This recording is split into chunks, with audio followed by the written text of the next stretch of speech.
আলি express থেকে কিনা আমার এই ফিজিট, যেটা আপনাকে শান্তি দিবে। বলা হয়ে থাকে এই ধরনের ফিজিট ব্যবহার করলে আপনার সব ধরনের টেনশন দূর হয়ে যাবে। এখন দেখা যাক এখানে কি কি আছে। সামনে পেছনে উপর নিচে ডানে বামে মোট 8টা ফাংশনালিটি আছে, এবং আমি যদি একটা একটা করে ব্যাখ্যা করি।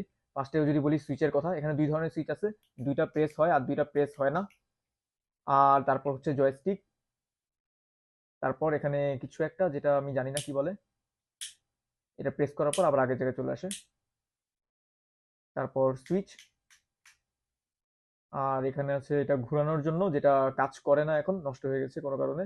আর এখানে হচ্ছে গিয়ে একটা জিনিস, ফুটো, যেটার মধ্যে দিয়ে আপনি রশি বেঁধে আপনার সাথে রেখে দিতে পারেন, যাতে এটা আপনাকে ছেড়ে কোথাও না যায়।